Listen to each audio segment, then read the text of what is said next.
So where's the best place to learn how to skate? Boarding school. Boarding. I outdo myself, don't I? Perfect.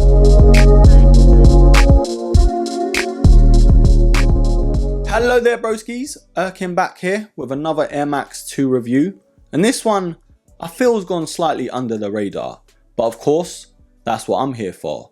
On today's episode, we are reviewing the Nike Air Max Motif.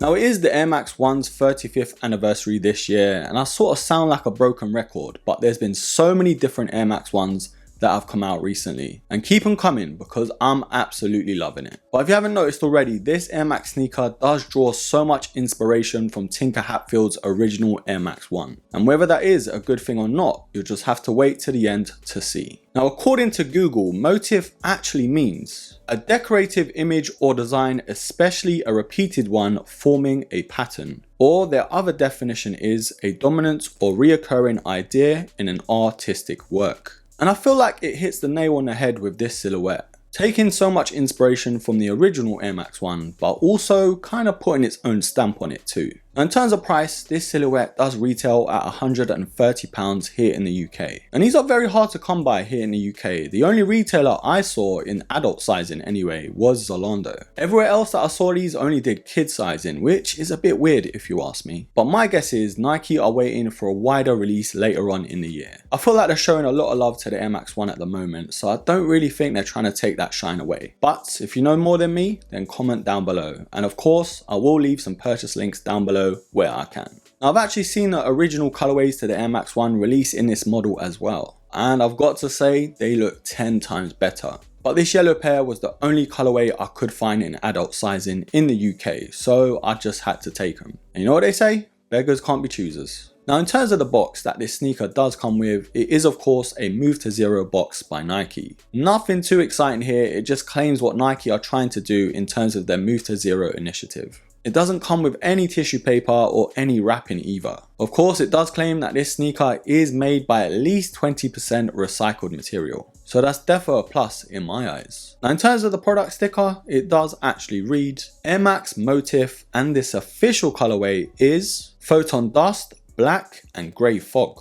Now this being a new silhouette and all, of course you're thinking about the sizing. And in terms of this particular pair, I went for my normal true to size 9 UK. And they did fit pretty true to size. Although they do fit more on the snug side, so if you like a little bit more room, I would say go half a size up. They sort of remind me of the Air Max Dawn, one of the latest silhouettes by Nike. They do fit snug, but in terms of length, it's all good. So short story long, these do fit true to size. Now this silhouette is kind of like a mashup between about 4 different sneakers by Nike. You got the Air Max Dawn just because of the shape of the shoe. Of course the Air Max 1 because of the overlays and whatnot. Even the Air Max 2021, because of the slanted look to the back, it kind of reminds me of that shoe too. And this might be reaching a bit, but the Air Max 200 as well, just because of how the air unit looks. But comment down below broskies, what does this shoe remind you of more? Now before we get into whether this sneaker is an actual buy or buy, of course we have to take an up close and personal look. Now straight off the BAT, you can actually see the overlays are so reminiscent to the Air Max 1. But when it comes to the overlays on this silhouette, just like me after lockdown, these are looking a lot more curvier.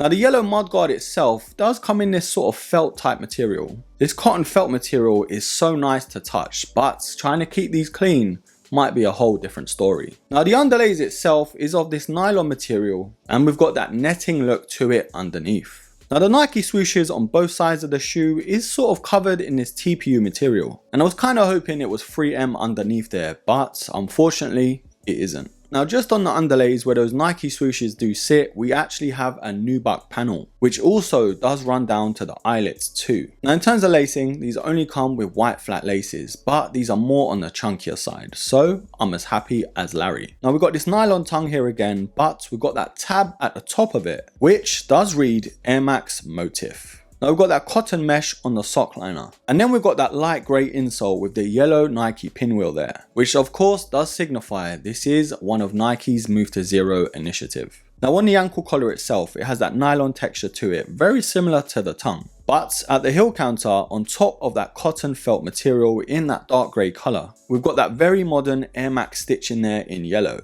Now this midsole is where some people might actually draw the line. Now of course this midsole is more lifted towards the back. Very reminiscent, like I said, to the Air Max Dawn for example, even the Air Max 720 to a certain extent. And then we've got that clear air unit towards the back of it, but just like a minor, what I'm really digging is that icy finish to the midsole. I've always been a fan of that, but trying to keep them clean and even maybe not to yellow as well is a bit difficult. But in terms of the outsole, more towards the forefoot we have that icy finish again, but underneath that we've got that yellow paneling too. And then we've got hints on the traction panels of white and black.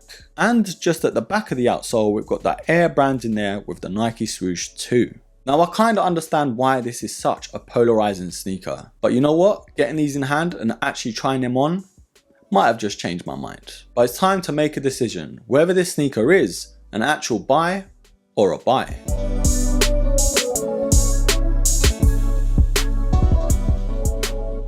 For me, when it comes to this shoe, there is so much to like than not to. The feel on foot honestly did surprise me. I didn't think this sneaker would be as comfortable as it is. The thicker midsole compared to a conventional Air Max 1 is so much better on foot. Honestly, I'm not just saying it, but this could be easily a sneaker you could wear for hours and not really feel it. And there's not many modern Air Max sneakers you can say that about. Now in terms of its design, of course you're always going to compare it to the Air Max 1 because that's what Nike are drawing its inspiration from. And you might even argue, why go for this sneaker when you can actually get an Air Max 1? And to be fair, I think the OG sneakerheads will be thinking that too. But I feel when Nike give us a wider release to this sneaker and even more colorways as well, these are most likely going to be more accessible to everyone when they're in stores especially. And trying to grab an Air Max 1 at retail when they do release is pretty much like waiting for my hairline to grow back.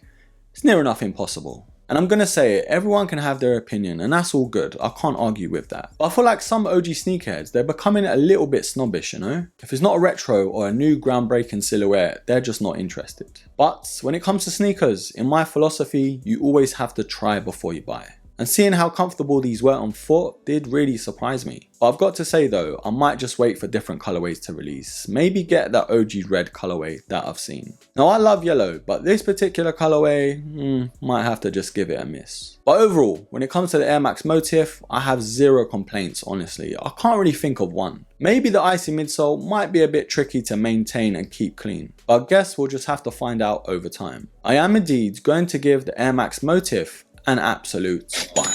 But comment down below what your thoughts are on the Air Max Motif. Is this one of those game changers by Nike, or was this an absolute miss? Leave it all down below and I will pin the best comment. Anyways broskies, thank you for watching, thank you for supporting. Don't forget to hit me up on IG as well. If you have any questions or want to show me some love, then that's the best place to do so. And whilst you're here, don't forget to like, subscribe, comment and share.